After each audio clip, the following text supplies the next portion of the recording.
Let's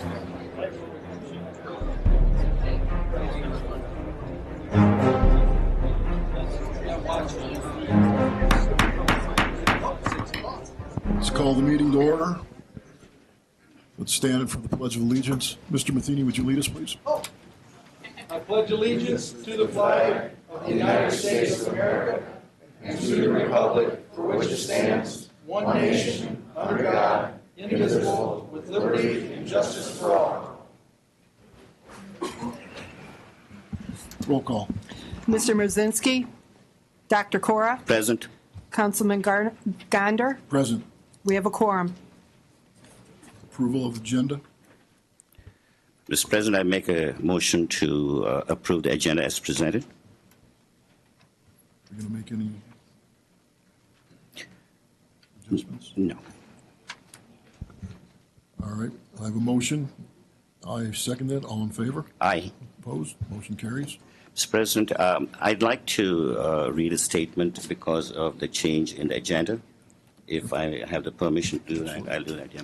You know, I know a lot of constituents are here because of an ordinance that was pulled off the agenda yesterday.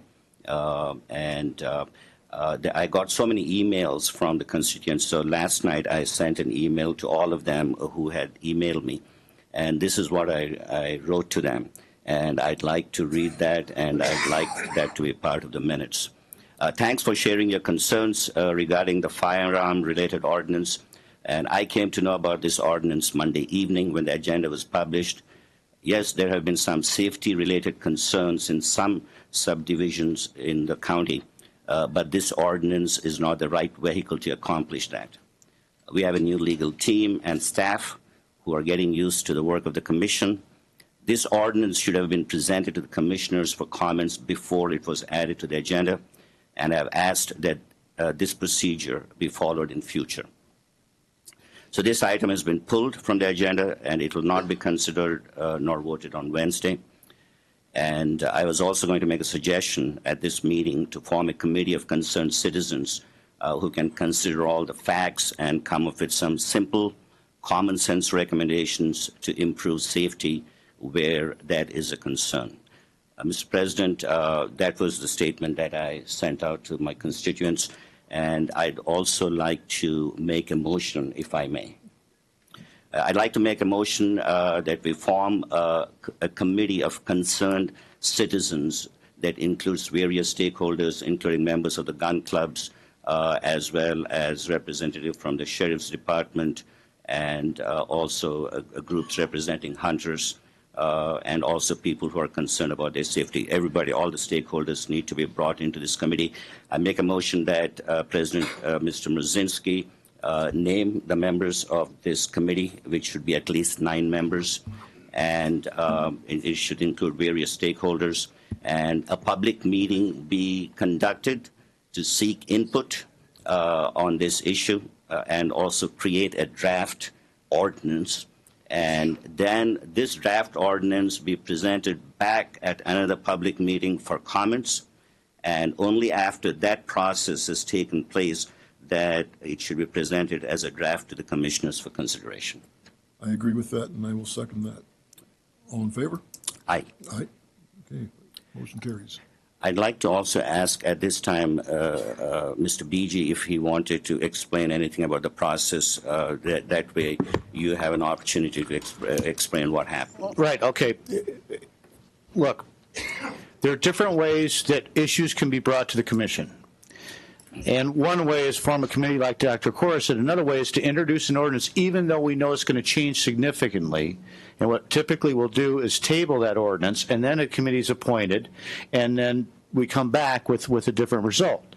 So the ordinance that was introduced was only meant to be like a placeholder, so to speak.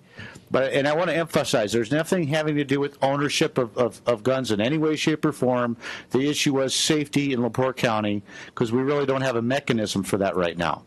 So the process, what was submitted initially to the commissioners is not by any stretch in final form. And especially in an issue and a topic like this, we're absolutely going to have public contribution and comment, but a public hearing is a more appropriate place for that. I don't know if any of you folks were involved when we had the strip club issue in La Porte County, and we had public hearings for 3 weeks, I think. But everybody got their say, and everybody got an opportunity to talk as long as they needed to, and that's how we intend to handle this process here under the correct setting so that everybody has time to give their contributions, okay? So rather than table it, they pulled it from the agenda, which is also procedurally appropriate. We could do it either way. But I want to emphasize, you got to start the process in some way and bring it up in some way. Nobody had an agenda. There was no group supporting this in any way. We identified a safety need in the county, and we got to figure out how we can do that and not infringe upon individual rights, property rights for gun owners, as well as property rights for real estate owners. And I think we can come to some kind of consensus by the time we're done. Thank you. And I just wanted one other comment, Mr. BG, make sure that there's adequate public input, and if it takes 6 months, a year, whatever time it takes to make sure that it is brought back to us after it's been vetted thoroughly in public. Absolutely. I mean, we intend to handle this just like we did with the adult entertainment, and I think that took us 6 weeks or so for everybody to say their piece and give their contribution. All right, thank you. And I would like to thank everybody that's here regarding the gun issue or the ordinance. I know that the majority of you are probably against the ordinance. There are probably some that are for the ordinance. I was kind of hoping that you guys were here because this is my first meeting chaired, but I guess that's not the case. But anyways, to let you know that I am a big advocate of the Second Amendment, and you certainly have a friend in me when it comes down to the rights of guns. And anyways, I apologize on behalf of the commissioners if there was any misleading thoughts about this ordinance, because again, Doctor and I, we didn't see it. We saw it the first time when everybody else saw it. So having said that, this meeting is going to be conducted like any other meeting. We're going to limit the public comment to 3 minutes. We're going to limit the comment to what's on the agenda. Your voice needs to be heard, but that's going to have to be heard at the public hearing that we're going to have for the gun ordinance or gun safety that has been presented to us tonight. So having said that, I need approval of the minutes. So moved. I have a motion, and I approve it. All in favor? Aye. Opposed? Motion carries. The claims, I looked at the claims. And so did I. I had no problem, so I make a motion to approve the claims as presented. I second it. All in favor? Aye. Can we read the amounts into the record, please? absolutely. Yeah. Okay. Payroll ending 4/7/2017 in the amount of $1,112,076.96. Miscellaneous claims in the amount of $1,320,997.51. Okay. Make a motion to approve. I have that motion. I second it. All in favor? Aye. Aye. Motion carries. Public comment. Opening the floor to public comment.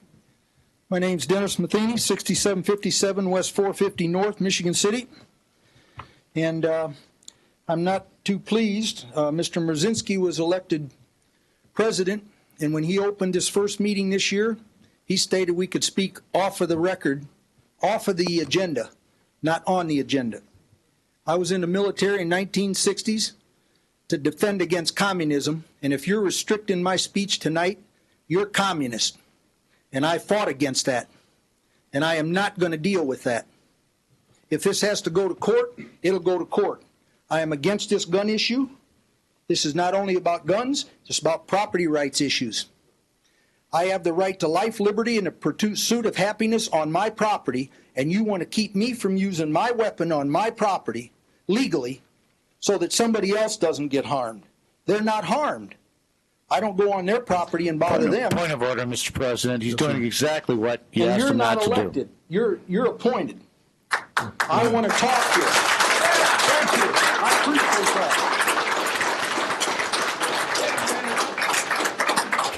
This ordinance has been denied me today at 12:30 in the office.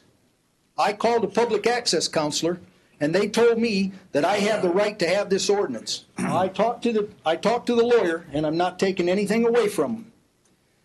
When they told me that if I didn't get it and it was destroyed, that it was going to be a felony. So I don't have a problem spending some money suing this county if I have to, because you're not taking my rights away. This is a state law. It's Indiana Code 5-14-3. And I'm shaking up here because I'm hot. Because I don't like being quieted down when it's a public meeting. I'm going to read you the Indiana Code. 5-14-3-1, a fundamental philosophy of the American constitutional form of a representative government is that government is the servant of the people and not the master. You people put your arm up and you raised your hand, and your oath was you were going to hold up the constitutions. And now you want to restrict our speech? I think you guys need to be sued for your oath of office because you're not allowing the people to want to speak. Now, I know you're letting me speak, so I don't want to sue anybody. All I want is the freedom to speak and address my grievances in front of this commission. That's all I've ever wanted. I've never tried to be aggressive to anybody. I've never tried to be disrespectful. I've always stood up here and spoke respectfully to people, and that's all I ask for in return. I'm against this ordinance. I don't want another ordinance. I want you to leave private property rights alone. We got enough ordinances. And for everybody here, they need to look at this commission tonight and watch how they pass these ordinances. They come in here, the ordinance is on the agenda, and they'll pass them. You watch, because if we wouldn't have been here tonight, they would have passed it tonight. Thank you, and have a good day.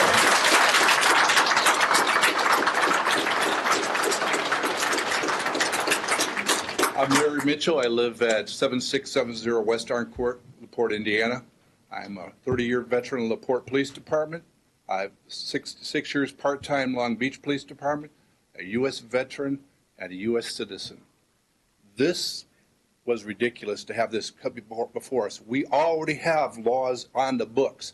If you're talking about firing upon an occupied residence, it's criminal recklessness. It's a level 5 felony. If you're talking about damage to property, there's criminal mischief. It's a misdemeanor. We don't need more laws. We just need the laws we have to be used and enforced.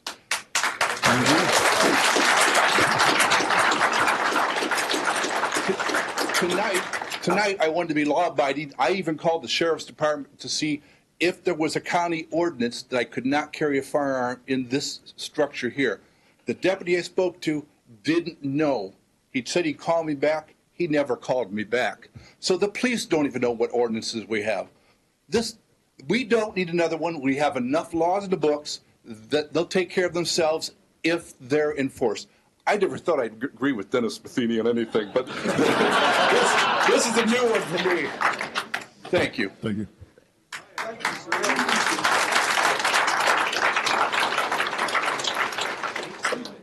My name's Terry Ritter, 175 Country Club Drive. You want to put Rich Brzezinski in this committee. This committee should not be made up of any of you up there. It should be our committee to come to you with. Rich has been told about incidences of things going on in the county and has just turned his back on it, from nepotism to the things going on at the county highway, and people are getting tired of it, and everything has just been whitewashed.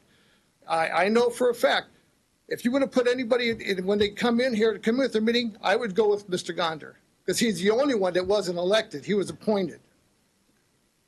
All right? I don't trust Rich. He's already shown me that. He's shown me that he's already turned his back on the county.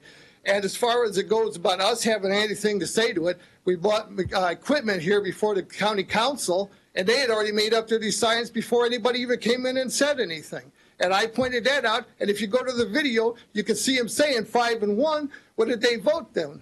When they asked for two big mowers and 8, they said, no, we'll give you 5 and 1. They had already made a decision. Why did we even bother coming in and talking about it? You know, everything in this thing is recorded. We can watch it over and over and over, but you're not being honest with the county. You're not being honest with the taxpayers. You haven't been for 18 years.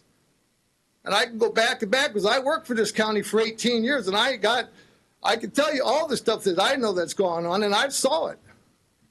So it's about time you start stepping up, or none of you are going to be back in. We'll start electing everybody new and just drain this whole swamp because it's starting to stink. Thank you. Mr. would you care to interject about the agenda? Well, I'm going to respond to Mr. Matheny's comments. The accusation of felony is offensive and not even close. We have 7 days to respond to your request you filed this afternoon. Secondly, you're not up. Folks, free speech means you can say whatever you want, whenever you want, when it's appropriate. You do not have a right to free speech in a meeting where we're trying to get something done and conduct business, especially after the commissioners already told you they're going to have a special night just for you to say these things. Your comments need to be relevant to the agenda so the commissioners conduct their business. And this is a huge issue, important to everyone. But there's nothing in front of the commissioners tonight. There's no decision for them to make. We pulled it. Yes, you're right. We did. Excuse me. They did exactly what you asked them to do. You said you did not want this ordinance as presented, so they pulled it.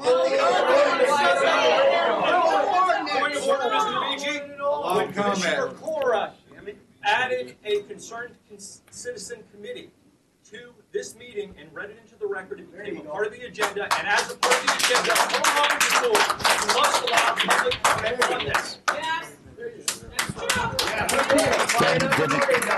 Then the comments should be restricted to the group itself. Okay? Folks, look, nobody's trying to we're not trying to suppress anybody. Let me finish a sentence, okay? At the appropriate time. Here's the problem that I'm trying to explain to you. When we go to look at this ordinance, we need a record. Anything you say today is not relevant to that committee and that record for that ordinance, okay? You were trying. Tried this in 2008. I'm just asking you. Nobody's trying to restrict free speech. We're trying to run a meeting, and we have 3 highway ordinances on the agenda. That's it. This will be 3 times larger next time. You better believe it. Because of him. Table the other 2. You question me. Okay, it's on roads. I did this when I was 20. Fighting for American citizens in this town when I brought in the ACLU. Over your cruising ordinance, over your loitering ordinance. I've done it, I will do it. Folks, that's part of the problem. We're not equipped. What you guys folks want to do, we're not equipped for tonight, and it's not on the agenda. I'll give you another example. When I talked about the adult entertainment, it was a highly contested issue. We had the room opened up. Everybody had, I don't know who was there. That's off the agenda. The point.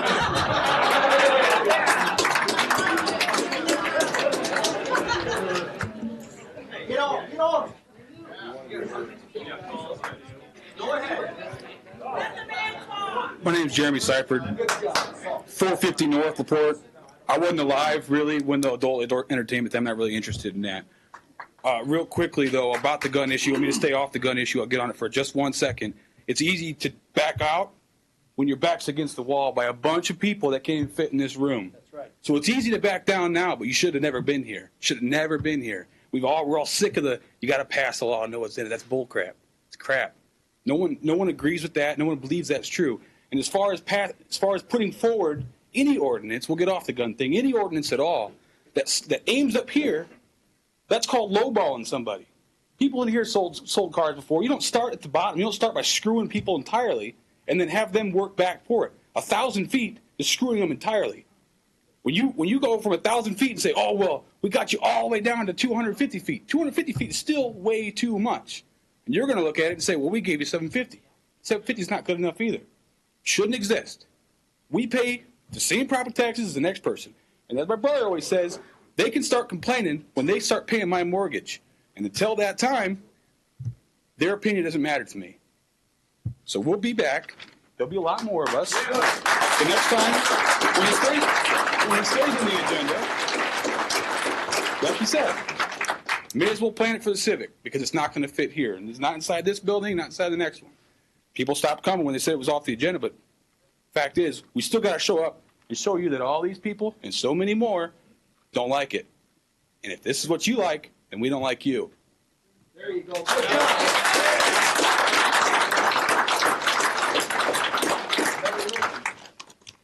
Good evening. Al Stevens, 5277 West, 1475 South, Hannah, in La Porte County. Find it on a map. All right, I'd like to start out with just a brief history lesson. 242 years ago today, the first shots of the American Revolution were fired, okay? And it was people that were fed up against an overstepping and tyrannical large government. And I think that's a lot of what's going on in this room today. And Dennis, you know, you may get crazy sometimes, but I'm going to tell you, if you wouldn't have mentioned this, these people wouldn't have known.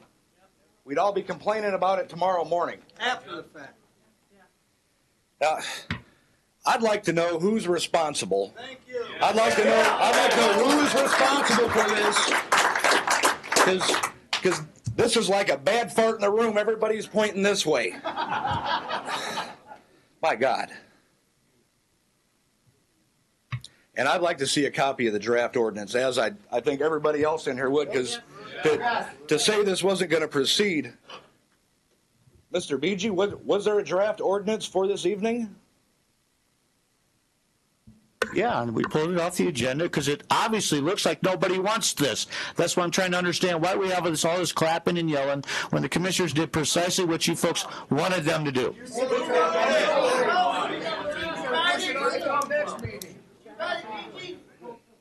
Why we only heard it for 2 days? You had multiple ways to address this.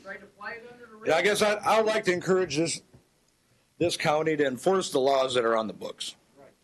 I mean, we got reckless endangerment, criminal recklessness, trespassing. I mean, if you've got somebody on your property shooting, call the police for trespassing. Reckless endangerment, enforce the laws we have. I mean, we've got laws against heroin, but they're dropping dead like flies around here. We've got 55-mile-an-hour speed limits and no tailgating, and 20 is Carnage Alley. Let's enforce the laws we have before we start making new ones. I'm a little fired up, and I'm going to sit down. Thank you. Thank you. Thank you.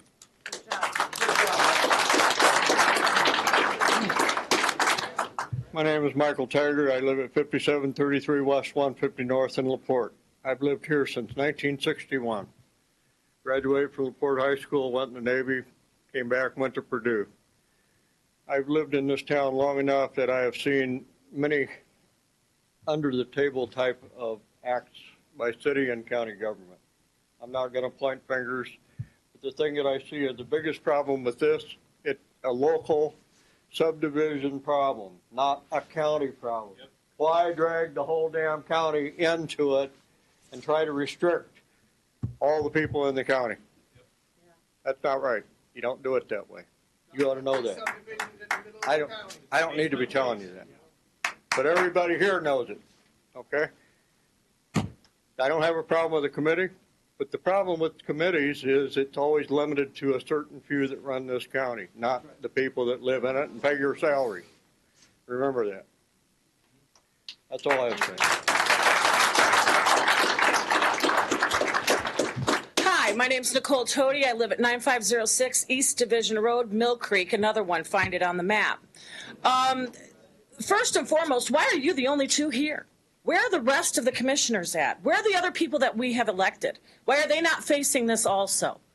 Because isn't that what we elected you for all of you guys to be here at one shot? So not just two, and then you're going to hear, the other ones are going to hear it? I mean, that's not fair to us either. We made a time and effort to be here. Why didn't you guys? Why didn't the rest of your committee? There's only three commissioners. There's only three of you? Where's the other one? One of Where's Mr. he at? Mazinski is on vacation. He's on vacation. I see. So it's easy to make you guys the scapegoats, which, in a way it is, because I never did hear the answer. Who actually drafted all this? Who did it? That's right. And with that being said, how are you going to enforce it? Say it did go through. How are you going to enforce it? And this is the reason why. This summer, my brother-in-law lives a quarter of a mile down the road from me. His silent alarm went off from his house when he was on vacation. I went right there.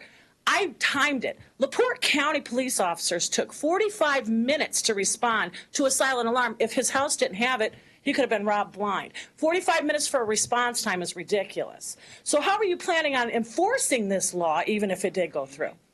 I mean, that's just ridiculous to me. I don't understand how you even plan on it. There's not even enough officers to cover what we do have problems with. How are you going to do this? That being said, good night, gentlemen.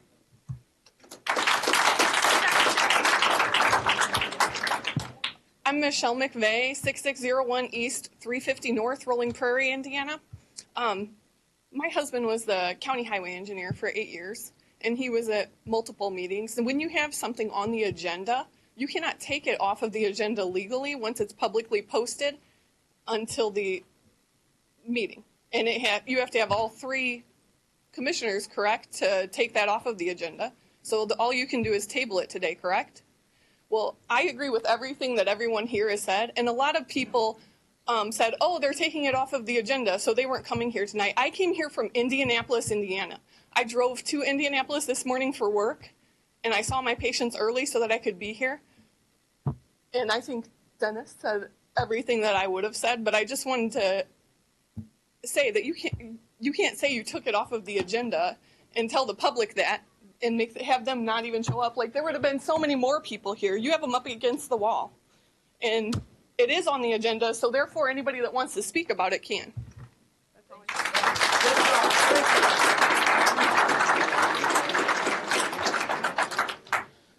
My name is Jeremy Smith, 702 East, or North, 875 East, Mill Creek. Just moved there. But I stopped in the office today because I wanted to see a copy of this draft ordinance. I was told it didn't exist and that it wasn't going to be considered. And I was going to let it all slide, but now I hear there's a draft. It needs to be made public right now. Hiding, it's not going to work. Talk about being a safety issue.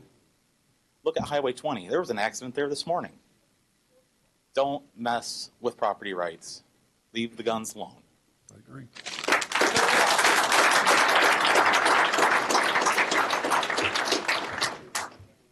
Howdy, my name is Jack Farrell. My family and I own several properties for deer hunting and recreation. Several of those are within 1,000 feet of residents.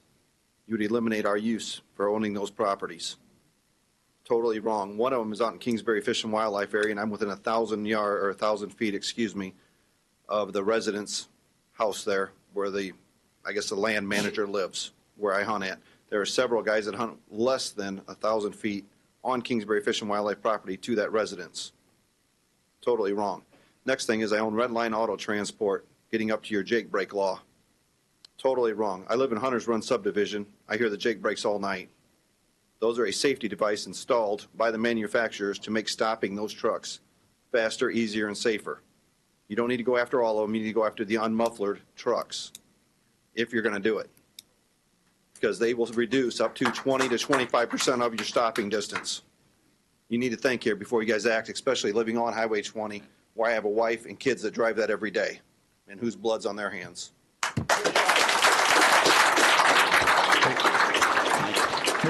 Mr. President, Jack, would you explain the mufflers to me a little better?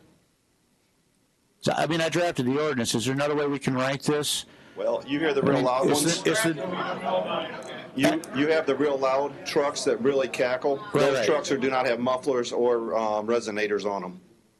All right, so if we restricted the Jake brakes with mufflers and resonators, right, they're would that quieter. be more acceptable? They're quieter and they don't do that. But either way, it is a safety device that makes those trucks stop. Well, I understand, but you understand why we had the request, because they're loud. So, they are. I hear them all every night. Every night I have my windows open, I hear them. Okay, all right. I mean, I live right at Fail and 20. Right. But, okay, so mufflers and resonators. Mm-hmm. And you can research them different years, different laws and regulations as they come up with the emission stuff on them. Okay, all right, thanks. Thank you. My name is Brian Cager. I live at 406 and Easton Street in LaPorte, Indiana, in Poletown. I've lived there for like 22 years or so. And for the public here, the city of LaPorte and their ordinances are not off limits to any of us. When I was 20 or 21 years old, back in 1995, I brought in the ACLU myself. to sue the city of La Porte over their loitering ordinance, even though I was approaching bar age, but I still enjoyed cruising in the city of La Porte. In private meetings between the mayor at that time, the chief of police, myself, and the ACLU people, their loitering ordinance changed overnight because of myself. So don't allow these people and whoever is responsible for creating this madness run your lives, because it is possible to keep these people in check. Second of all, Mr. Attorney, you said you had multiple ways to bring this to the public. Maybe if you didn't want this chaos, or what you believe in is chaos tonight, which will be 3 times more next time, maybe you guys should have brought it into the table the correct way, instead of trying to slip it under the rug and get it passed tonight, if all these people wouldn't have showed up. That's right. I'm not trying to argue with you. The first night, tonight was going to be the first reading. I can read. I have 2 bachelor's degrees, 2 associate's degrees. Can I finish my sentence? If you guys... Can I finish my... I want to respond to what you said. I want you to understand what we were trying to do. It was advertised on our agenda. It would have been the first reading. No action could be taken tonight. And then we're going to get a feel on if there's support for it or not. You could have brought it and got a feel first, correct? Tell us what we did. No. We put it on the You could have agenda. brought it with public meetings first. That's how we get it to the public. One way we get it to the public meeting, we put it on the agenda. Okay. You have multiple ways. You chose this way. The first reading is just for one meeting. We wouldn't pass it in one meeting. Did you have multiple ways to bring it to the table? Well, we can introduce the ordinance, okay? Yes. Or one of the commissioners can bring it in as introduced business on a committee. Okay. And which way did you choose? We brought it in to introducing the ordinance. Okay, well, this is what you got, and I hope next time it's 3 times more. So please, everyone, tell your friends, tell your family, bring them so we can put an end to this. I've done it before, and I'll do it again.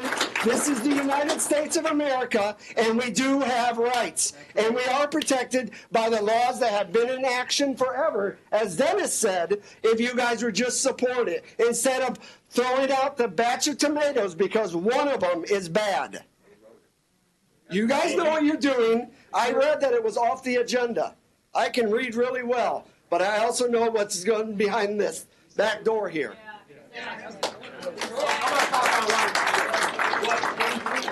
I'm curious if the National Rifle Association, Gun Owners of America, or any other gun organization was contacted to see if there was a better way to establish that, including the Department of Natural Resources. I'm curious. Yeah, you got to go to the microphone so the people at home can hear you, okay?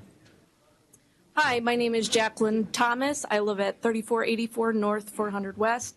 I'm just absolutely thrilled to see democracy in action here. This is what democracy looks like.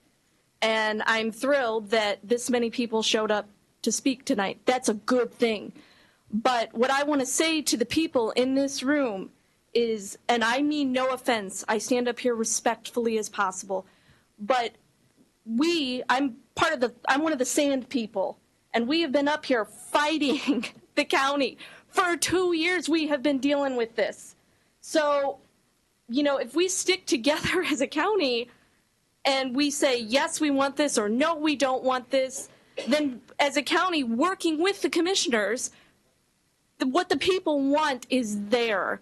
And so, you know, I'm speaking about the new business ordinance. I'm not speaking about the firearm issue, about the road limits. How do you know, our group has been against the truck traffic in our neighborhood for 2 years now. And in regards to this, you know, we've been told by the county to call the sheriff's department when these trucks are running. That we were told. That's how we document. It's on public record. So we did. And I cannot tell you how many times I've called, my neighbors have called, and the county highway says, we don't have any scales. We can't come out and weigh those trucks. So how are you going to pass an ordinance tonight that you can't enforce? So, you know, I just hope, please, fellow citizens of La Porte County, please keep coming back. Pay attention to what is on the agenda. Be here. Show the county that our voices matter. So, and in closing, I'll say, thank you, gentlemen, for letting me speak. Thank you for letting my fellow citizens of the county speak. I think that's well done on you guys, all of you. Thank you.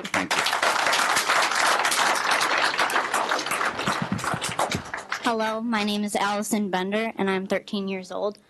As the next generation of La Porte County, I want to be able to have laws that, as my parents being a property owner, I want to be able to do these things. I want to come up here respectfully, and I may want to be an attorney, so I do like doing this. But this law is important, but what is going to happen to the county if this ordinance does come into place? We at 4-H Shooting Sports, which is a 4-H club, I've been doing it for 5 years, and I'm in everything: pistol, rifle, shotgun, archery, and outdoor pursuits.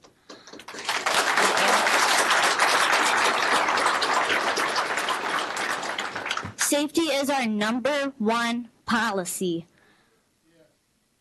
One of our most important safety policies is know your target and what is beyond it. There are some residents within where we shoot, but we make sure that we do not go in front or behind. We always stay clear of those residents. So I just want to be clear that you would like to hear me speak, and thank you for letting me speak. And I just, please, as a next generation, I would not want this ordinance to be in place. Thanks for coming. Thank you.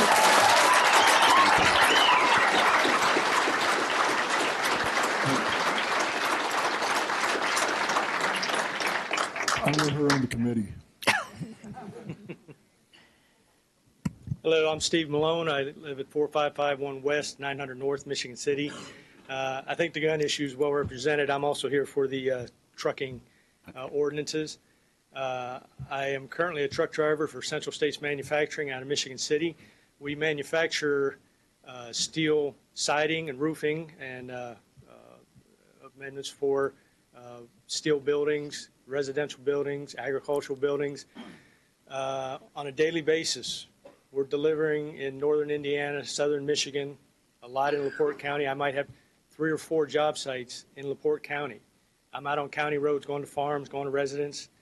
I know one of the issues is the proposed weight limit. My question is, what is that weight limit going to be, and how are you going to address local deliveries?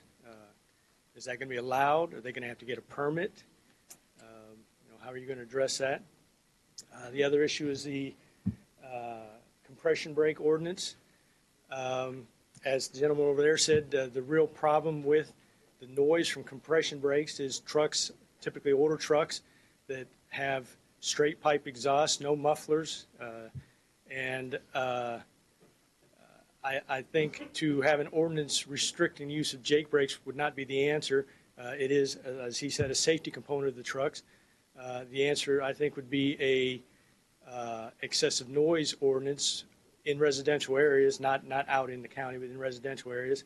I don't know if you're aware of this, but effective January 1st, 2010, a regulation was put in place that all diesel trucks from pickups on up manufactured in the United States have to have a exhaust after treatment system, usually known as a DEF system. That is a system to burn off excess exhaust and fuel. Well, that also has an extra added benefit that the extra canister in there acts as more restriction to the exhaust and greatly reduces the noise from the trucks. I drive a 2016 Volvo. I guarantee I could go right down through La Porte with my Jake brakes on. Nobody would know it unless you was listening intensely and you heard the change in the tone. You would never know by the decibels of the sound that my Jake brakes were activated. And that is the case, like I said, from 2010 on, all trucks have that. And I don't think it's an answer to address the even not having mufflers. I think it's address the sound. have some type of an ordinance for excessive noise around residential areas would be the answer to that. Also, you had on the agenda restricting use of frontage roads. Obviously, again, being that I do a lot of deliveries in the La Porte County area, I am on a lot of frontage roads. So again, I would want to know, what is your restriction going to be? How is it going to be handled as far as local deliveries? So, that's all I have. Thank you. Thank you. Good job.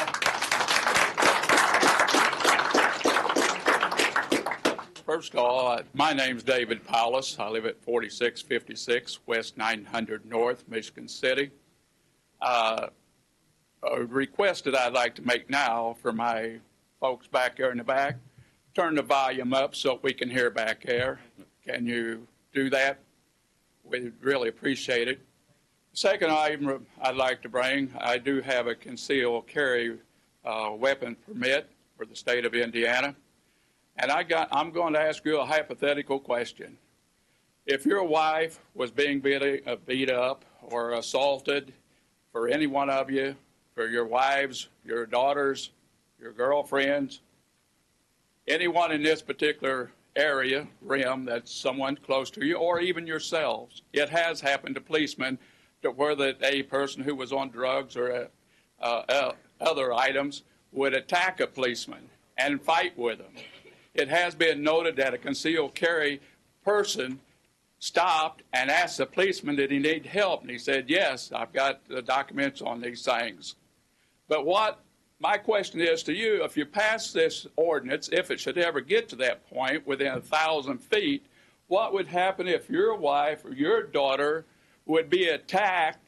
And now on sidebar to the thought, you see on TV concerning the bank robbers that come in to rob the bank, and the two tellers, they tell them to get on the floor, and they get on the floor, and they look up and said, but aren't you a security guard? Said, no, I'm an observer. I'm just observing to see whether or not the bank is really being robbed. My question is to you, if you should pass this, and we're within 1,000 feet of a home or closer, what am I to do? I have a concealed carry, but I'm within this 1,000 feet, so therefore I don't dare to shoot a person. Now, so I just merely observe, and the policeman come, and I say, well, I'm just an observer here, and she's dead now. So you better give it a lot of thought, because we know that Walmart and different stores at nighttime gets assaulted. The person would get assaulted going back to their car. And not only at nighttime, it happens through the daytime too. Now, what are we to do? Am I allowed to draw my weapon if I see it's necessary to ward off this person to stop from killing somebody? Absolutely. Now, you need to think about this before you even think about passing something like this. And by the way, I am an NRA member, and I believe your other third part here is an NRA member also. So thank you very kindly. Thank you. Mr. President, if I may address his question, the answer is absolutely. The proposed ordinance had an exception in it for bodily protecting yourself, defending yourself under the Constitution. Jesus. We don't have to grant it. Show me where it shows the exception. There's no one. You can please anybody. Show us the exception. Hello, my name is Molly King. I'm a citizen of La Porte County, and I live in Fish Lake, 426 Lakeside Drive, Walkerton, Indiana. All of our great-grandfathers have fought in the Revolutionary War, fought for our freedom, and fought for our rights. And as you guys are taking this gun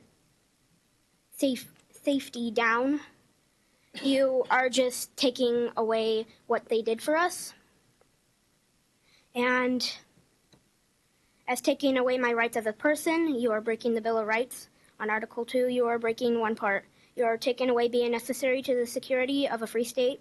If I can't use my gun in a 1,000-foot radius of my home, how can I defend myself if someone tries to break in kill me, or rob me?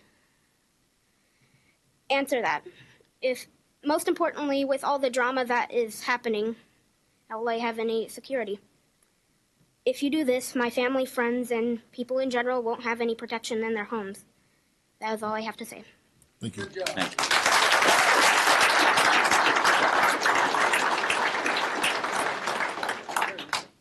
I'm Tom Owens. I live at 1937 East, 350 North. I'm chief instructor, owner, operator of tactical training systems. I teach civilians how to protect themselves. I have a range on my personal 5 acres, but because of the way this thing's written, it would close me, okay? Well, I can't say exactly, I just keep hearing safety, safety, but nobody's showing us a copy of this ordinance for us to really go over, okay? It would also, because 1,000 feet of a residence, you're looking at other businesses that it would affect. I know for a fact, Second Amendment Arms and Range, I believe Paul Cook is here. It would close him because he's got a house, what, 20 yards from your building? If that, it'd close him. I take great pride in teaching people, and I've seen a couple of students here that's attending some of my classes. I teach law enforcement, military, I travel, all that good stuff. To take away a right for someone to practice on their own property, granted, hey, I got an overkill of a backstop, all that good stuff, I'm insured, bonded, all that good stuff. But to take away their right to be able to practice their safety, one, it opens you up for liability, because if they can't stay proficient because you've closed them down, now they get into a position they have to protect themselves. They miss. Doesn't matter if they hit somebody and they're responsible for where every bullet goes. It's if they get hit because they couldn't stop the threat, because they couldn't stay proficient, they're going to sue you because they couldn't continue practicing. And they've received injury because of it. There's a lot to look at on this before you go passing a bill or ordinance. I personally think you shouldn't mess with the gun stuff. Deal with what's there. Look at the laws that are on the books. If it's criminal recklessness, criminal mischief, I heard someone say safety. My personal feelings on this, and I don't know, it sounds like it might be a noise issue because a neighbor doesn't like hearing someone bang, bang, bang. Well, I don't like hearing the tractors out in the field plowing because they're loud. I don't like hearing the chainsaws running because they're loud. What difference are any of that stuff compared to someone that wants to go out and practice and shoot their firearms? Yes, it's loud.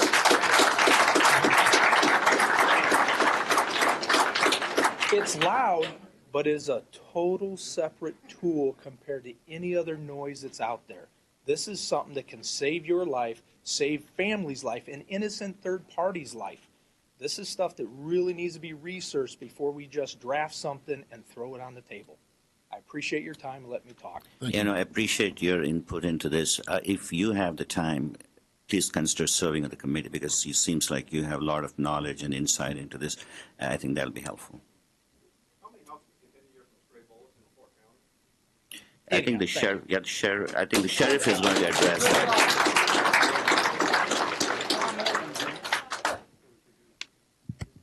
Hi, I'm Ron Sullivan. I live on 5288 North 150 East. I can answer questions to all these agendas you got, but you say it don't affect our gun. You say it don't affect our gun rights. It does. If I own a gun and I can't shoot it, then you might as well take it from me. Okay, that's how it is. You got to be able to shoot and practice with them, and if we can't do it in our own yard, then where are we going to do it at? You own a gun club we can shoot at? Is that your agenda? I don't know. Okay? Sir, the point is, please don't make this personal. I'm doing my job, right? I got guns. I got a range on my property. Okay. I'm trying to get you folks to see. We introduced this so we could have this discussion. There are limitations. This wasn't a black and white take it or leave it. Well, then you shouldn't have pulled it off. You should have let us talk about it. Nobody wanted it. Nobody wanted it. wanted I want to get back to the trucks. These Jake brakes, they're right. I drive a 2016 Volvo, and you can't hear my Jake brake. I don't use it. It's not really needed in this flat ground. It's mainly made for hills. These idiots with these 12-inch straight pipes that do it, they do it on purpose to do this, to wake people up in the middle of the night. There's a lot of ignorant people driving trucks, just like ignorant people driving cars, ignorant people shooting guns, okay? That's how it works. You're not going to stop ignorance, period, okay? That's how it works around here. They're out there, all right? And about the sand mining, these people have been fighting this for 2 years. And, you know, too bad all these people didn't stand up for them. How would you like dump trucks running down your house 6 in the morning, trying to walk your dog, and they just fly right by you, splash you with mud? They don't care about you. They care about one thing, selling their product, okay? That's how it works around here. And you guys care about one thing, putting something under the rug just like this gentleman talked about. You shoving something down someone's throat they don't know nothing about. We had a county cop live at the end of my road, had a semi fly down a dead-end road, and La Porte County let him back out onto my street and send him on his way with a blow tire. That's illegal as hell. You can't let a driver with a blow tire drive on the road. La Porte County didn't want to mess with it because they don't want to get DOT qualified. Every county I go through in Indianapolis, Indiana, in Detroit, they all got their own certified DOT in their counties, in their city. We need that in this county so we can address these problems with the big trucks going down county roads. We got people go down Fair Road all the time. I watch 2 or 3 county cops pass semis down there all the time. They come to our company. They don't pull them over. They don't stop them. That's the problem here. You need to do your job. Everyone's got a job to do. I got safety when I drive my truck, and I'm held to it by DOT standards, okay? I expect you to be held to yours, okay? Thank you. Good job.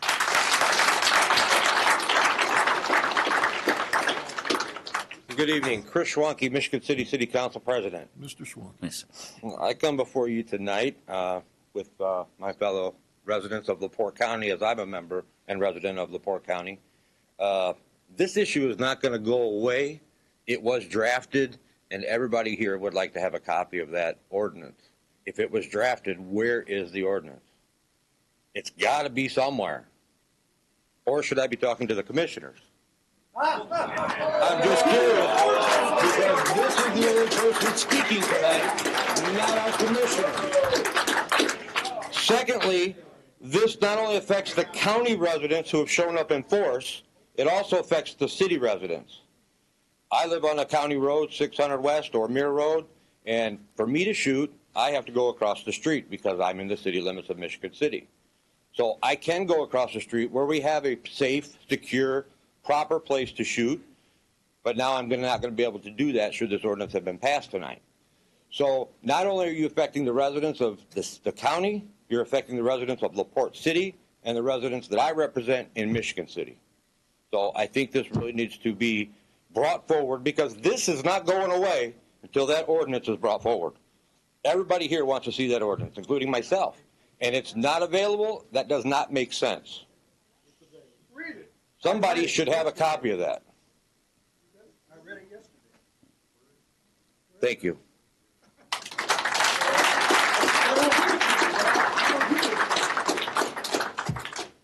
Hi, my name is Paul Cook. I'm the owner of Second Amendment Arms and Range in New Carlisle. This ordinance is going to cause more problems than what we see here. How many of us are hunters that are not going to be able to hunt, not going to be able to practice to hunt, to be efficient? How many insurance rates? I saw a State Farm or somebody's insurance company representative here a little bit ago. How much is our insurance rates going to go up because you're not going to be able to hunt deer or turkey? Think about this. This is going to cost the county not only in police officers' time, but insurance, time, and money.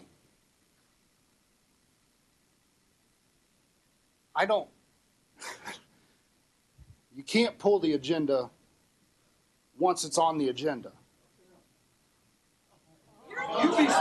You spoke up. You spoke up and said it was pulled. Don't shout at me, please, okay? I didn't know. As citizens, we're tired of being lied to.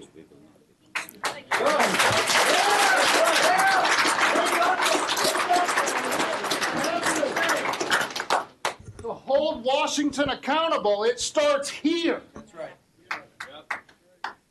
Because these people elect the next level. The only direct vote that counts anymore is these style elections. If you want to hold everybody all the way up to Hillary, Bill, and all them stupid... I caught myself. We have to start here. Small government is where we start holding Washington accountable. You guys know it. In fact, I'm sure at least one of you wrote on that platform to get elected. We have to stop it. And as far as public safety is concerned, I want to see statistics. How many actual complaints? Of those complaints, how many people were injured and how much property was damaged? That is where we start too.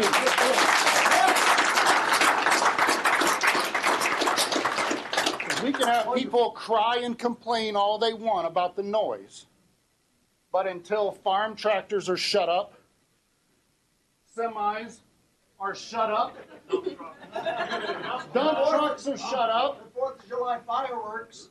Yeah. There you go. There you go. Yeah. The fireworks.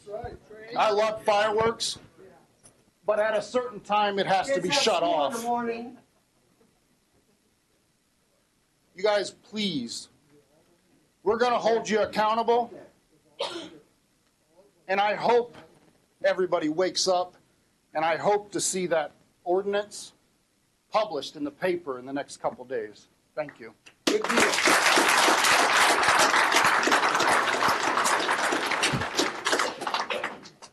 Hi, so my name's Haley Mulder, and I live at 1119 Poplar Drive, Walkerton, Indiana. First off, I'd like to ask why he cannot shout at you, but you can laugh at everything we have had to say about this. You sit there and shake your head, laugh and giggle at the things that the people have to say. I'm tired of the little people not being listened to. I'm tired of the government acting like they know what's best for the little people. My family hunts, shoots for fun, sports and game, frequent the Stillwell Rod and Gun Club, our private range in the backyard, so on and so forth. I would like to know why this ordinance has come up now. What are the situations that have brought this up to you guys to make you draft something that we don't even have access to? You haven't let us see it. You took it off the table, which I'm pretty sure is not allowed, but you tell us it doesn't exist. We can't see it. It should be known to the public what is being talked about and why it's going into action. Look, the commissioners pulled this off the agenda because it's obviously wildly unpopular. I'm not sure, and I don't understand why you're criticizing the commissioners for you want to see an ordinance, but they took it off because they got so many calls, they got so many complaints. They said, we obviously don't have support for this. But the fact was the fact it was ever brought up. Can I finish? Who was the one that told you that? I want to ask them to answer your question. I want an answer. I'm not sitting down until I get an answer. Yeah. My generation is the up and coming, and I'm tired of not being answered. No, wait. You said you're tired of not being answered. The commissioners got a lot of calls, a lot of emails, and it looked like they didn't have support for what was. That's I want a question. Why are we? Who wrote it? Wait, I would like to know. Mr. President, I'm not at people shouting at me this out. I would like to know who has written it and what reasoning went behind writing it. Was it because somebody's shot in their property and the bullets went into somebody else's house? Was it because someone got injured? What were the reasons for even writing this in the first place? Look, two reasons. We were meeting with the sheriff on code enforcement, which has to do with, I'm aware of the rules. And the sheriff said he's had an increase. And Sheriff, if I misspeak, please correct me. But there's been an increase, not a dramatic increase, but there's been an increase buckshot on roofs and bullets in houses, and we got to talking about it. We have no monitor whatsoever.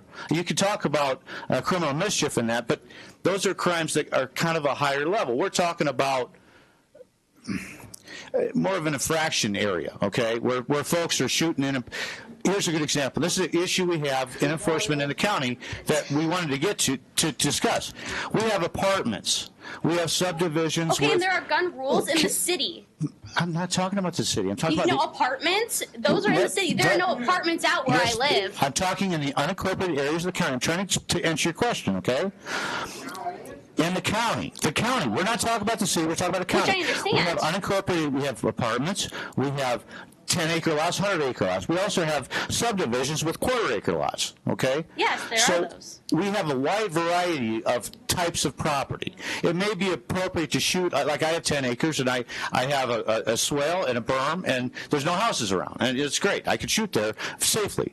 Can you shoot, and this is an answer for the committee, I think, eventually, is it safe for somebody to shoot from an apartment balcony? Is it safe for somebody to shoot put up a range in a quarter-acre lot with neighbors around? Those are the answer. Those are the questions we're trying to answer. Nobody has an agenda here. We're trying to answer those questions. The other part of this is that commissioners' complaints started to increase. So nobody's trying to demand anything. We're trying to ask the question: do we need something? Do we need an ordinance? I'm not saying that we don't need anything. I do agree that there are issues with guns. People that don't have the proper training, they haven't gone through safety classes and things like that, do not know the proper way to conceal and carry. They don't understand those things. But what you need to look at is the amount of people in LaPorte County who have gone through proper safety classes, have taken these classes for their own benefit to teach their children how to safely shoot a gun, which my parents and grandparents have both done, needs to be considered too. You need to think about the amount of people who have private ranges and have gone to great safety measures to make sure that these ranges are safe for their neighbors and surrounding people. We're not failing to take that into consideration, okay? But I feel like you are, because 1,000. No, wait. 1,000 okay, but folks, please hear me on this. 1,000 feet with a bunch of exceptions. That's the part nobody's. We don't know what those exceptions are. That's what we need the committee for. Let me give an example. I picked up on the self-defense when I was drafting, okay? But I forgot about gun, and I remembered ranges. I forgot about gun clubs. We've got gun clubs. We got hunt clubs. We do. There's a And constitutional the gun club exception that my family frequents for is hunting. more. Okay. Let me finish. That's why we want the committee to help contribute to what the exception should be, so we're not infringing on rights, but we can still have some controls. But do okay? you not think that 1,000 feet is kind of obsessive? So you said that you personally have a shooting range in your yard. Yeah. How far away from it is from your residence? Okay. 1,000 feet is generally, and I'm not an expert, I'll purport to be, okay? But that's kind of pistol range, okay? Okay, can I ask? If you got 357. And that's wearing the NRA shirt, pistol range? Like, But what would that's that not be? a fixed number. It's some number to start with to discuss what's reasonable. Nobody was campaigning for that number. We're somewhere to begin. Same thing with the exceptions. That's what we have the rule, and then we have all these exceptions to the rule, so you can hunt, so you can shoot on your own range. But those people who don't have the training, who don't behave, the sheriff needs some type of enforcement mechanism for We that. already have gun laws in place in the county, though. No, we don't. No, we don't. That's why we're bringing it up. The state does. You have to abide by state laws. We have laws for criminal conduct, okay? But that's pretty high up. You've got to show you do it on purpose, okay? Let me interject here. I just think that people... Let me interject. Yeah, I've been very lenient as far as allowing everybody to speak, because I think that's actually the right thing to do. So I'm glad everybody's speaking. I want everybody to know that I'm in your court. I believe everything you say. I've always supported this from day one. But I would hope that you abide by the 3-minute rule, and you unfortunately have exceeded that. And I don't want to get into arguments. That's not what we don't need that. We need to just figure out what the problem is, which I agree with you guys. There's laws on the books. Let's enforce the current laws and be done with it. We don't need to come up with new laws. It's always been that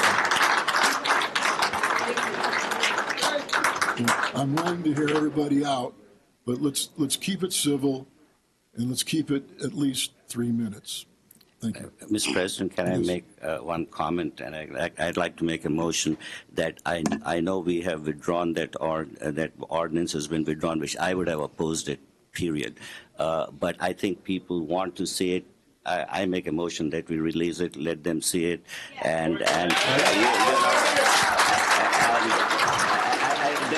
is nothing to hide. I think it is not the right thing to do. We have withdrawn it. It will not be considered. But there's nothing wrong in everybody taking a look at it. So I make a motion that we release it. I will second that motion. All right.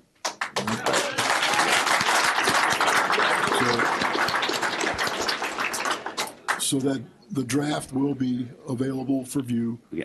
Whenever. Yeah. I'll get with Darlene to see if we can put it on the site. I don't know how to do it, but I think we can put it on the site tomorrow. And Mr. Gondor, may I make a comment? Absolutely. Folks, I'm not advocating this ordinance. Yeah, I wrote it because it's my job. I'm trying to explain things as we go. It didn't exist. Okay. Again, I ask you, let's keep the comments down, please. And let's be adults about this. I understand it's a heated topic. You know, when I got the call, when I saw it, the ordinance for the first time this week, it was like my phone hasn't stopped ringing. I apologize if I didn't call you back. I made at least 60 phone calls. I've replied to about 100 emails. If I missed you, I'm sorry, but I do not support this. I don't think Doctor supports this. Yes, neither do I. And anyways, let's keep this civil. Keep it 3 minutes. Keep it 3 minutes. And if you have something to say, please come up and state your name and say it. All right. My name is Annalise DeBald, and I live at 7073 North State Road 39. And I only have 2 points to make.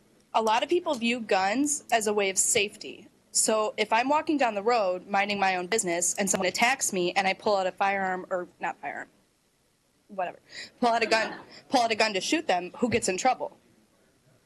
Because it's close to a house. Who would get in trouble here? Again, shoot them.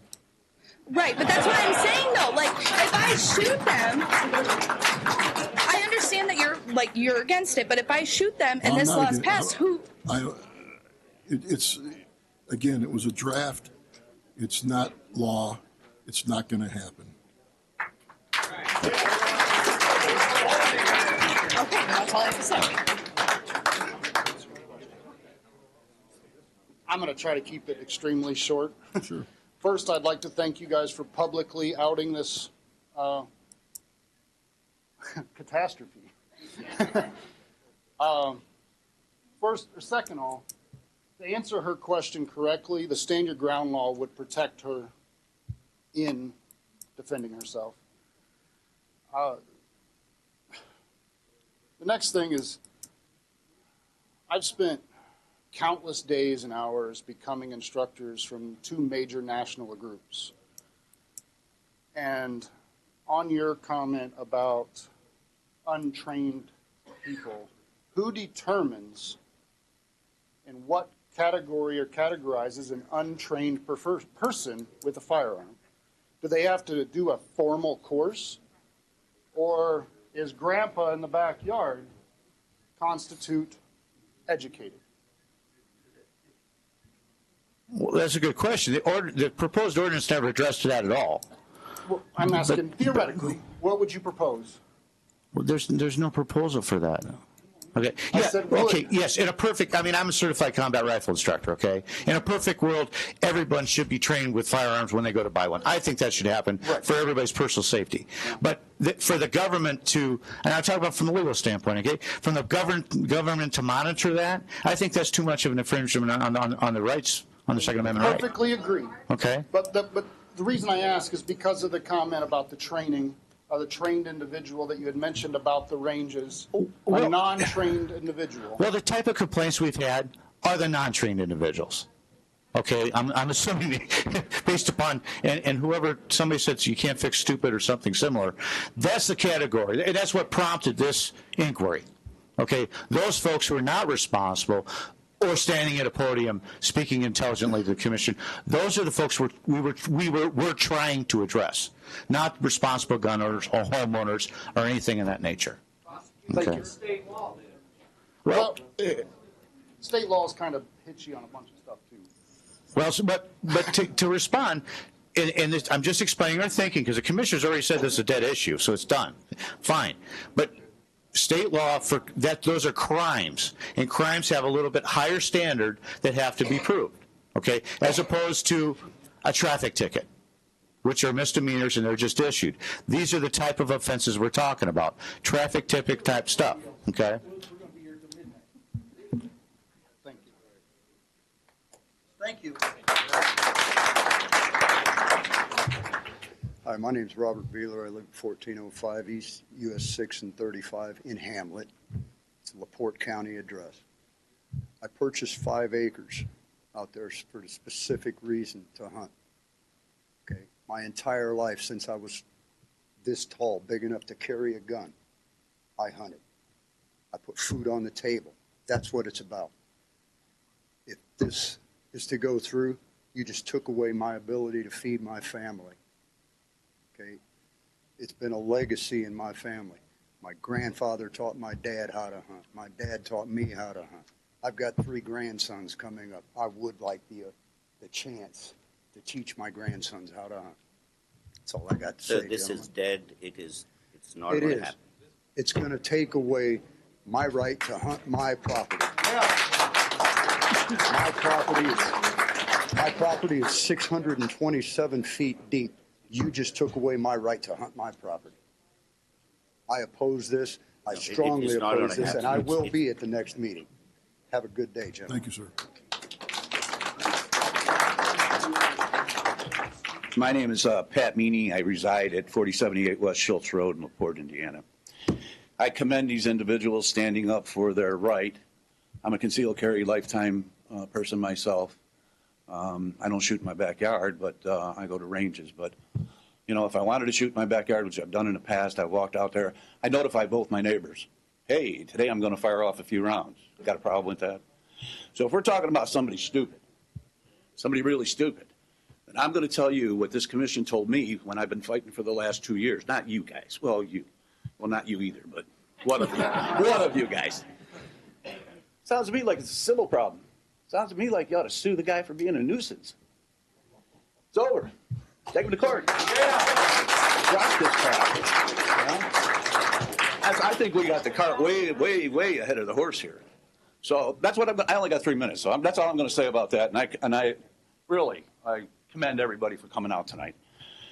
And I do want to talk just momentarily about the ordinances that you're proposing for, not Jake Break. We've heard that. No, I don't even want to talk about Severs Road. That's unenforceable. I want to talk about the load limits on the county highways. The cart is before the horse again. This county has no scales. The police officer can't enforce a darn thing in this ordinance. So the weight went from 24,000 to 30,000. I read that. We got some stiffer fines. We got some stiffer penalties. But how are we going to enforce it? Where are the scales? How's the sheriff going to go out there and look at this? The other thing that I disagree with this ordinance on is that you're going to allow folks who want to run overweight on county roads, not highways, county roads, that's what I'll call them, when all they have to do is go down and get a permit. Now, I've seen the permits up over 100,000 pounds. I've seen these permits. My question is, why is the fee only $50? And for what specific length of time? Okay. Now, our situation is considerably different because we have businesses running in a residential neighborhood. And every day, every truck is they're going to have to go get permits all the time. So we're going to have the county highway department, as they have in the past, issue 3 months permits for $50. And in 3 months, these people can do $7,000, $8,000, $9,000, $10,000 worth of damage to the road. Oh, exactly. We had the county highway department go out and patch Schultz Road half a dozen times. It was over $7,000. What's the $50? So what I propose is forget the $50 for the businesses that are operating on, and this is countywide, I'm not picking on anybody. For the businesses that are operating in areas where they shouldn't be operating, jack that up between $250 and $500. And don't give them 3 months. Give them 2 weeks. But none of this is really going to matter until this county goes in front of the council and say, we need money for the police to get the scales. Time you try to call DOT out here and get a certified weighmaster, the whole thing's over. So I think, again, like the gun, like the 1,000-foot, whatever. We haven't seen the ordinance. But I think, again, we've got the cart before the horse here. I think, you want to write these ordinances are non-enforceable the way they're written now, even Seavers Road. You're going to have a cop on Genesis, and you're going to have a cop both sides of Fail Road or Seavers Road, and they're going to have to quiz every truck. Where are you headed? Where are you going? You going to Howmet? Whoa, you can't go this way. But you're going to Candy Factory, you can go this way. They're unenforceable, guys. We put these laws out, and we put these laws out for reasons. They got no teeth to them. So, that's my 3 minutes. Thank you. Congratulations to everybody here.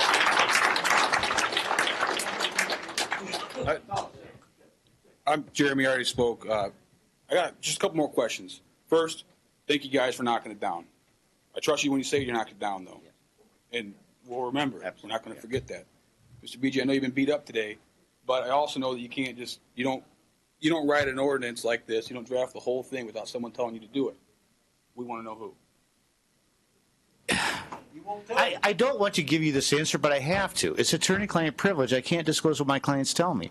Yeah, I drafted the ordinance, but I was instructed by the commissioners to draft the ordinance, and we got into some of the reasons why this came about. We get that. Okay, but we would like, I guess, since I can't ask you, and I'm not ask trying them, to beat you can't ask me. There's one person out here, but who did it?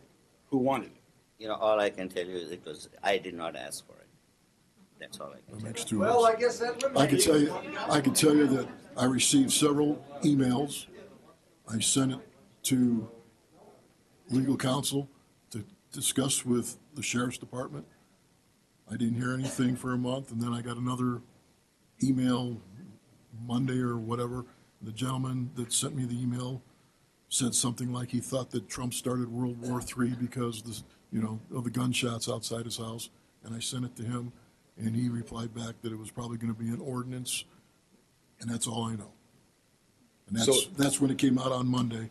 And so then the last question is, on Monday, everybody here found out about it, and it was shot down because of put everybody against the block, right? What would have happened if we didn't come here? Well, I certainly wouldn't have. What would have happened? You drafted it already. It's already ready to go. It would have been okay to go through as it sits right now, if there wasn't pushback for it, right? Wait, you got drafted an ordinance that could have been turned into law today if there wasn't massive pushback from it. No, well, you're talking about was it on the agenda or off the agenda in your question? When it was on the agenda. If there was on the agenda and there was no pushback, what would have happened tonight is, and if you look at the agenda, it says just that introduction of the ordinance. So we would have introduced the ordinance, put it out there, set it for a meeting down the road, okay, and then we get public comment and input in between. Okay. And frankly, the ordinance, as I drafted it, needed a lot of work. But what I mean by that, what I said earlier, all the exceptions we talked about, because it's a general broad rule with a ton of exceptions. So my thought was I'd start getting input on what those exceptions should be, ranges, right, we get it. Yeah, that kind of thing. Okay. Yeah, but what if we didn't show up? We still would have done it, because I knew what I did was a start of a conversation, but it wasn't ready for final by any stretch. I thought of a couple, three things after I already drafted it, because there's a lot of exceptions in something like this. Respond to that. Yeah. What the error that happened this time was generally when an ordinance is drafted, it usually comes to the commissioner's attention and to see if this is even ready to be put on the agenda. Unfortunately, we have either a new team in place, and that did not happen. So if anything that is not appropriate comes to our attention, we don't even put it on the agenda. We just get rid of it, or we make sure that it goes back and it's worked on till it gets better before it ever gets put on the agenda. So did you guys know about the Seavers Road ordinance? Yes. Did you know about the Jake Break ordinance? The Jake Break ordinance, and you knew about the weight limit ordinance? Yeah, that is so the most controversial one is the only one you didn't know about. The reason. Here's the reason. Here's the reason. The Savers Road one has been under discussion for several months. Right.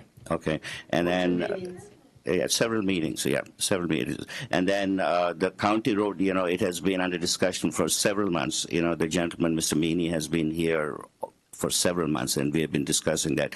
So I think that's the reason why it has been under discussion, and we are aware of that. But this one, we were not. Right. I just want you to know that it doesn't look good from this side, that the only one that everybody cares about is the only one you guys didn't know about before it came to you. Yeah, actually, it has been, there have been some concerns about, in the county about some incidents that has been brought by the Sheriff's Department, but nobody was expecting this ordinance to come up, and then it was not run past us before it was put on the agenda, but in future it's not going to happen.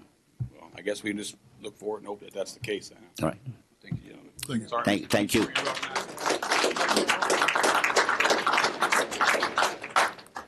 My name's Terry Nelson. I live at 1826 East, 150 North, which is also Pumping Station Road for a lot of people. Well, I'd like to address this issue on the weight limits. I'm all for that, but I have some questions. Okay, first question is I think it states on there county highways. I'm a little confused with this. Do we have county highways or do we have county roads?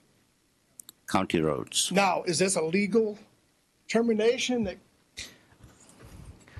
I hate to mention the gun ordinance here, but the weight limit order is kind of like that. It's a broad ordinance at the largest rate. Okay. My question is if you do that and you put an ordinance in for county highways and people are driving on the county roads over that, they can go back to that ordinance and say, wait a minute, I didn't violate it. Well, let me finish my answer and you'll know. Then county highways then are going to go put signage on the roads that have the lower weight limits. Okay, so once they're posted and once the signs are posted, if there's a violation, then they can get ticketed. And the thinking was we can be more selective on which roads and more particular on which roads are worn more and less. Okay, but because the last ordinance, and Mr. Meany, I agree with the last ordinance, is unenforceable because we couldn't get any tickets enforced. That's the main reason for the change in the ordinance here. Okay. My next question is, where I live is right next to American Signature, Value City's warehouse. I'm retired, and I can sit in my window, and I watch semi after semi after semi, instead of going up to Highway 2 and turning and going down Highway 2, they turn down 150 North, and who knows where they go, but they turn around and come back. I'm talking 8, 10, sometimes more a day. Okay, so I did a little research. If you go on Google Maps, some GPSs, that road is listed as Highway 150 North. Now, if I'm a truck driver and I'm not familiar with the area and I get on my GPS and it says this is Highway 150 North and it goes east, I turn down that road and go. I've seen it when they've had frost laws in there, and they go down there all the time. So be careful when you draw these ordinances up that they're worded correctly and it's enforced, because 150 North, anybody travels down, it's a mess. And all they do is come out and throw a little bit of gravel in there, and an hour later it's gone. Okay, but this is something that somebody should look into, and whoever makes these maps, that should be changed. It shouldn't be Highway 150 North. It's a county road. That's all I got to say. Thank you. Thank you. Steve Malone, 4551 West, 900 North, Michigan City. Welcome back. Address what that gentleman just said. I'm quite sure that issue is a GPS issue. You have drivers from out of state, unfamiliar with the area. In the middle of the night, they have nothing else to go on but a GPS and road signs. And if the road's not clearly marked, they're going to go by the GPS. And oftentimes GPS will tell them it's a truck-friendly route, and it's not. So that's the issue there. The other issue was permitting for the weight limits. Like in my case, I deliver to multiple farms, residents, people just putting up a garage, people putting up a fancy metal roof on their house. It would not be feasible for me to have to buy an expensive permit for every delivery I got to make in the county. And the company I drive for isn't, on one of those roads. We deliver on those roads. That's and then you have the issue of the farmers. During harvest, farmers by state law are allowed 10% over the maximum gross. They're allowed 88,000 on any road when they're harvesting. Right? So what are you going to do about them? Porter County, they have countywide weight limits on their county roads, but all they require is for the driver to call the county commissioner, give him the route you intend to take, as long as there are no culverts, bridges, or any restrictions. He okays it. He gives you an item number. So if you get stopped by anybody, you show them the item number. They call the commissioner. They verify that you got permission. You go on your way. Right? The commissioner approves the route. Right? But there has to be some allowance for local truck business in the county. I mean, you have farmers, you have all that. I mean, it's inevitable. There has to be some kind of allowance for it. Thank you. Thank you. Thank you. Good evening, Commissioners. My name is Joe Haney, 2695 West Joliet Road. I want to thank you for expanding the public comment here tonight. We appreciate its refreshing change from the way things have been administered in the past. Thank you very much. I'd also like to thank Commissioner Core for taking my call the other day when I first found out about this ordinance. While I really don't necessarily think a committee is necessary, I'd be happy to accept your invitation to join up, as well as a representative and liaison with NSSF. I won't go over all the details everyone else has here. They've covered it pretty well. I'd just like to drill down on maybe one or two things we can do immediately. I know we're talking about things that may be reactive instead of proactive. Indiana Code Title 35, 4222 has a number of different things in it as far as recklessness being knowingly, intentionally creating a risk of bodily injury. It ranges everything from Class B misdemeanors all the way to Level 6, Level 5 felonies. It isn't just necessarily when a property is damaged. If a deputy responds and they see this sort of thing going on, improper backstops in a close neighborhood, they can do summons or arrest if it's a gross event. So there are definitely things in place when we're talking about a pure safety issue. There are numerous things. I won't go through all the different state laws right now, the codes. They're definitely in place for the sheriff's office to address any recklessness, be it that's actually causing damages or that falls under some of these code titles, to preemptively stop that for people who are reckless. Some other things, I heard some reference in the past to exemptions for different things, such as private shooting ranges. Private shooting ranges is a misnomer in Indiana. There's no such thing. If someone's shooting on their property just because they've constructed the proper facilities to be able to do so, that does not make them a range in the state of the law. There's court cases as well which have been decided, one of which led to Marion County actually after they failed. And unfortunately for this gentleman, had they have tried to sue him 3 months later, it would have been under the new preemption laws. And in addition to getting his attorney's fees, he would have won triple damages. So they actually filed that just beforehand, so he didn't get his triple damages. But in that regard, that gentleman had constructed both range and berm facilities, shooting benches, covered positions, trap houses for shooting sporting clays, really nice facility, and the courts upheld that that was not a shooting range per Indiana law, so I think that's important to note as well. I mentioned Marion County. Marion County in 2014 tried to do something similar to what was going to be proposed this evening, and their attorneys for their county recommended they not do it because of the preemption laws that exist in that, and that's definitely something you guys should look into. That's the 3547-1111 section. It lists what you can and cannot do, and Section 4 specifically says the only things that are allowed to be done. And basically, virtually every single thing that that we've kind of heard a little bit of that would have been in the ordinance would have opened up this county to numerous lawsuits in which not just you would have to pay for the attorney's fees, but also triple damages on top of that. You can find that portion in Section 5. I've reached out to a number of different firearms attorneys in the states who concur with that opinion, as well as different state legislators, including Senator Jim Tomies, that is what the indication of that was. When we talk about other counties, for example, and I can drill down more of this in the committee, but when we talk about other counties that have ordinances such as Lake County has a 200-foot ordinance, it's important to note that they actually passed that prior to these preemption laws. So what was able to be done many years back is not now. In addition to that, for theirs, for example, their 200-foot rule only applies to platted subdivisions of less than 1 acre. So that's something to keep in mind as well. Again, I want to thank you guys for your time, and thank you for letting us comment here today. We appreciate it. Thank you. Thank you.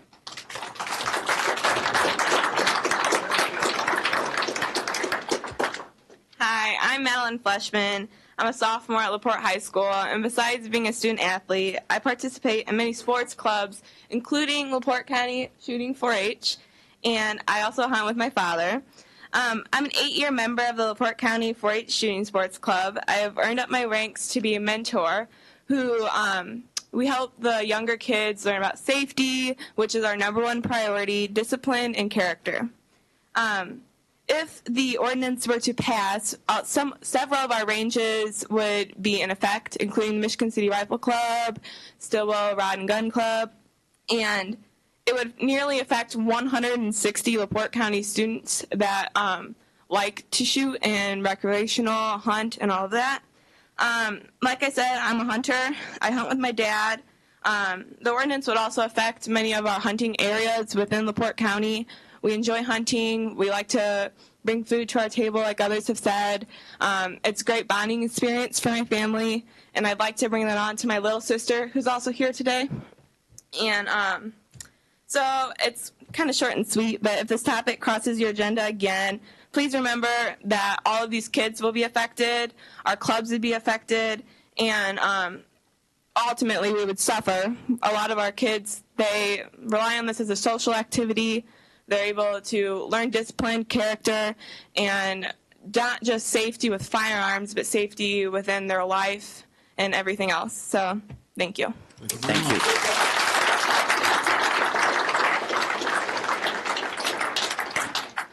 Terry Ritter, I was already up here. We're not trying to jump down your throats, okay? And or you, Mr. Beebe. I mean, I know it sounds like it is because everybody's all stirred up over this, but the problem is when politics and weapons or any type of gun things get together, there's always chaos. Indianapolis made this stupid mistake when they did their passing the bill for high-powered rifles for hunting. They destroyed a lot of areas for people that make it unsafe for them. You can use a 30-06 or a Winchester 300. That has a killing range of over a mile. 30-06 was a predominant sniper rifle in the military. They never contacted or got in touch with the people who knew. DNR had nothing to say on that. Jim Arnold did. He helped push it through. But they had the DNR is the people that you would talk to about where to hunt, what kind of guns to use. They never contacted them. Did you know that Pine Lake, that you could shoot on Pine Lake duck and geese? Because it's in the county. It's in the county. That goes to the DNR. So did you guys even attempt to contact the DNR, or did you just take a text message and go with that? For what? When you started writing this? Well, we never got to that point, but there's a constitutional exception for hunting. And everybody keeps saying you're taking it away. But no, we can't do that. So this ordinance would not affect hunting at all. I understand what you're trying to do with this. Where I live, if anybody shot a gun around, and I live in the country. I'm sorry, I can't hear you. I live in the county. Yeah. But where I live, you can't shoot a gun. It's just plain common sense. Well, I understand. No, you didn't. So I agree with what you're saying. I think some exceptions. folks just misunderstood what I said. I didn't say KIP. The state constitution protects your rights to hunt. This ordinance cannot trump that. This ordinance would not trump your right to hunt at all, because the state law trumps county law. Okay. I can understand you trying to make it a common sense area, and I can live with the fact that you can have that around crowded areas in the county, and that makes absolute sense, and I agree with you on that. But get with the people that know. We've got people that are expert marksman trainers that have training areas, that have shooting indoor ranges, that are hunter education instructors in here. Get with those people, get them together and find out, and get with the DNR and find out. Don't just do like Indianapolis did, because there's people I know that won't hunt anymore out of Kingsbury because of the rifle. Well, that's what we intended. And it makes common sense. That's what we intended. Exactly. Right. So we're not trying to jump on you. Thank you. Mike, I mean, I know you really had nothing to do with this. I saw you on TV 22 talking, so I kind of know where you're at on that. So I'm going to stay away from you. But I'll go with you, Mike.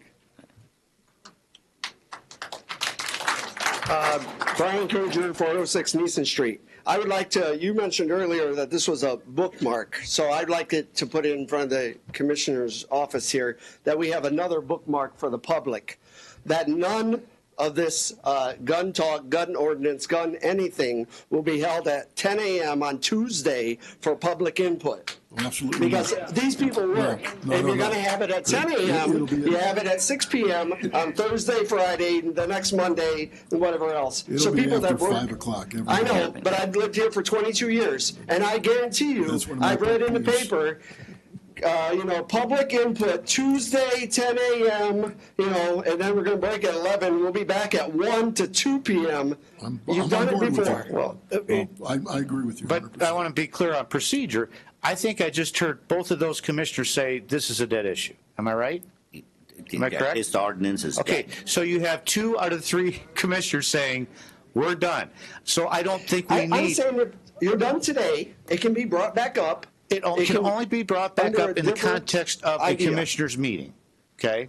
Correct. I understand, but I'm Okay. saying let's put a bookmark that says it will never be talked about at 10 a.m. for public input because you guys have done it before. And you guys know you have. And not only at the commissioners meeting, at the town public hall meeting as well. 10 a.m. on Tuesday or 1 p.m. if you guys can make it. He's not Shaw. He didn't do that. No talk. Shaw did that. 6 p.m., 5:30, something like that. And then you can still have your 10 a.m. for people that work night shift. You're talking a hypothetical anyway, because it's a dead issue. You folks got what you wanted. I just want a bookmark. Thank you. Sarah Bender, 804 West 13th Street. Okay, so if this is a dead issue, why are we getting a committee together?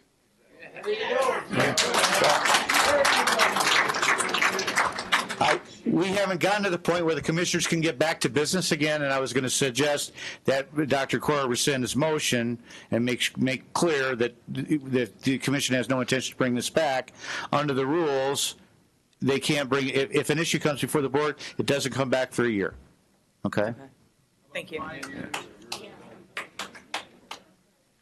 Randy Beach, 4177 West Schultz Road. I'd like to know why you're telling these people, the gun advocates, that you'll have a committee for them. You're telling them what times you'll do it. But you offered us to sit down on committee meetings, and here's something on the agenda. I've never gotten one call. Are you going to offer the same thing to them as lip service, or are you going to actually invite them to do something? For 2 years, I have been told I'd be invited. I never received a call. This is my sand pit is on here. I'm one of the sand people also. For 2 years, I have been given lip service on what you were going to do to help us. Not by you. You're aware of all this, Mr. Gora. Mr. BG, you're aware of it. I've been in front of you several times. I heard you. I heard you reacting the way you were to people tonight. You got quite a few people upset over the way you act. That's the way you treated me for 2 years. Are you going to offer the same thing to them? Is it lip service, or are you going to come through with something? Can you table the trucking until we have a chance to look at it? You offered us to sit in there for 2 years. I never seen the thing. I still haven't seen what the truck issue is. I'm sitting back here with the gentleman from Severs Road. He doesn't know anything about it, but it's on the agenda. You're tabling theirs. Why aren't we good enough? Why are the gun people better than the sand people?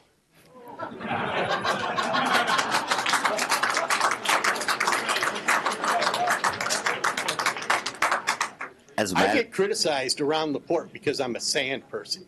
I'm making truckers pay for something. I never made a trucker pay for anything.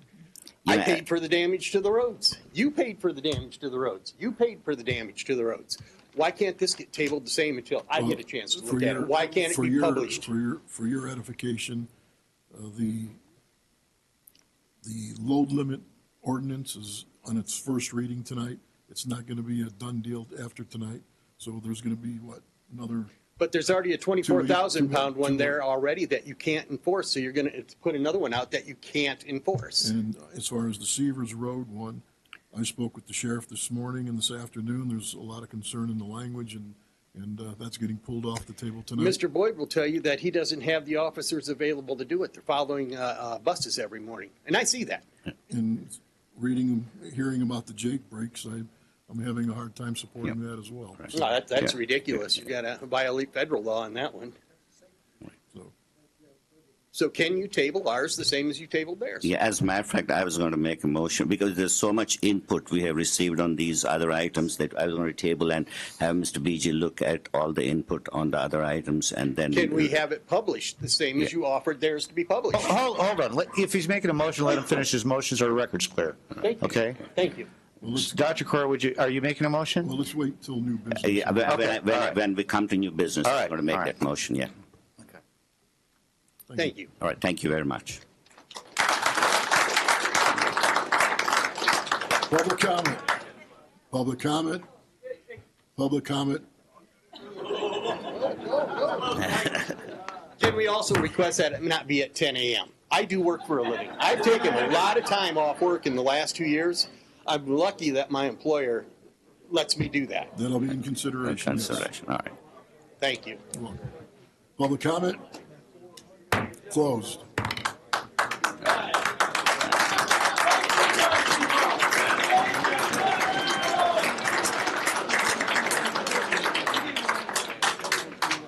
And here, I thought you guys were here for me. Man. Department heads. Anybody? Department heads. Oh, come on up.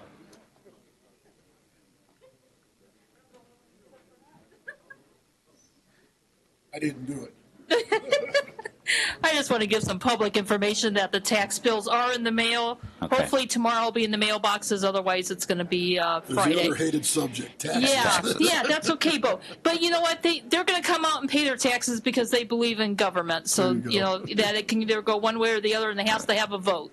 So the only thing that I want to tell the public is that the Beacon website on the county website shows property payments from the last 5 years, all the way back to 2013. So people can get on the county website right off the front page. It says Beacon, and then they can go back and see if their prices or the tax have gone up, by how much. They can go back 5 years and say, oh my God, it doubled in 5 years. You know, are we properly being assessed or whatever? But just want to give some heads up. And then there's the other part is the invoice cloud. That comes off of the online payment, and that shows 3 previous, the actual bills. So if somebody wanted to see that too. But otherwise, we're ready to roll with the payments come in, hopefully tomorrow and Friday and in the next 10 days after that. Very good. Thank you. Thank you. Department head, anybody? Anybody else?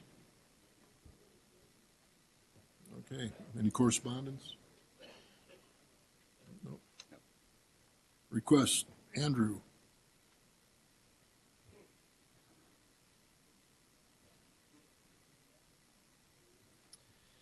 Good evening. Good evening.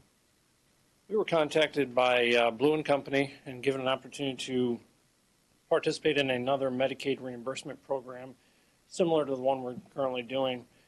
This new program allows us to collect or allows for portions of fees to be reimbursed from managed care claims, including Hoosier HealthWise and HIP 1.0. With this managed care program, the provider is responsible for paying the state share up front. They offered this to us last year, but because they had a short 15-day window, we didn't have the opportunity to partake in it.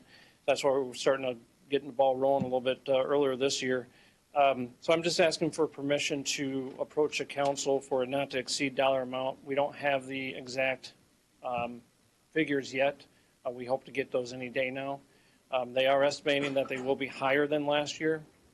So we're looking for a not to exceed amount of $50,000. It probably won't be that much at all. It'll probably be around 42, somewhere in there. But Make a motion to allow Mr. McGuire to approach the council. I have a motion, and I will second that. And All in favor? Aye. Very good. Thank you. Any old business? Any old business? New business? Mr. President, after listening to the various comments regarding the Jake Breaks issues and Sears Road, as well as the some of the input that we received about the ordinance related to the load limits in the county highways, I make a motion to table all three ordinances. I couldn't agree more. Okay. All in favor? All in favor? Aye. Aye. Motion carries. Any comment? You know, we have gone back and forth about this other ordinance about forming a committee, and I think Mr. BG asked.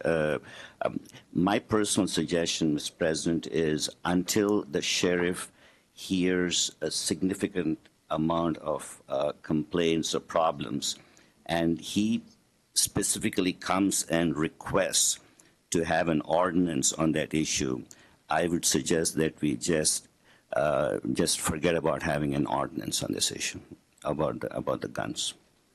Is that a motion? That's a motion. I'll second it. Yeah. All in favor? Aye.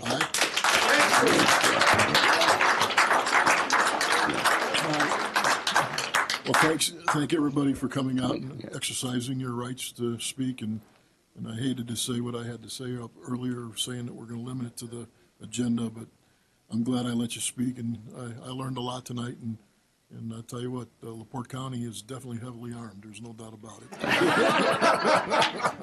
So, thank you very much. Meeting adjourned. Thank you.